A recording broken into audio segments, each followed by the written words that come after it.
क्या प्याज से इस भीषण गर्मी में लोगों को राहत मिल सकती है? क्या प्याज आपके घर में एसी को रिप्लेस कर सकता है?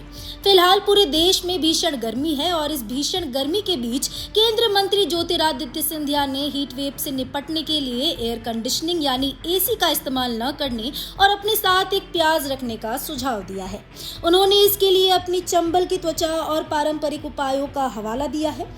इस बयान के बाद नई बहस छिड़ गई है और बहस इस बात की है कि क्या सच में एसी की जरूरत नहीं पड़ेगी।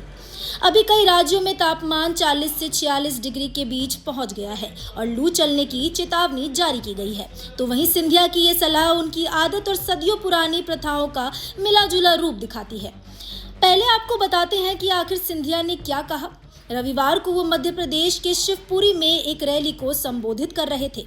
इस दौरान सिंधिया ने कहा कि जब तापमान 50 डिग्री से ऊपर चला जाता है तो गर्मी से निपटने के लिए मैं अपनी चंबल की त्वचा पर भरोसा करता हूं।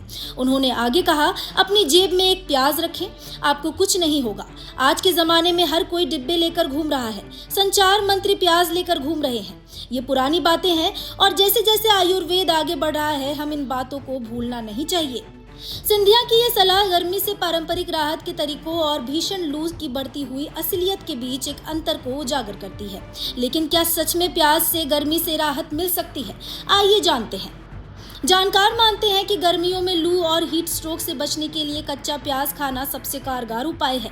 ये शरीर को हाइड्रेटेड रखता है और इसमें मौजूद क्वारसेंटिन कंपाउंड शरीर का तापमान कम करने में मदद करता है। हालांकि जेब में प्याज रखने से गर्मी से बचने का कोई वैज्ञानिक प्रमाण नहीं है। इसके लिए इसे सलाद या रायते के रूप में खाना ही बेहतर है। फिलहाल मौसम विज्ञान विभाग के मुताबिक देश के ज्यादातर इलाकों में इस वक्त अधिकतम तापमान 40 से 46 डिग्री सेल्सियस के बीच चल रहा है। कुछ इलाकों में तापमान पहले ही चरम स्तर पर पहुंच चुका है, जहां अकोला में 46.9 डिग्री सेल्सियस का उच्च तापमान दर्ज किया गया है। मौसम विभाग ने हिमाचल प्रदेश के कुछ अलग अलग हिस्सों में लू से लेकर भीषण लू की स्थिति की चेतावनी दी है। इसके साथ ही वीकेंड में जम्मू कश्मीर में भी लू चलने की संभावना जताई है।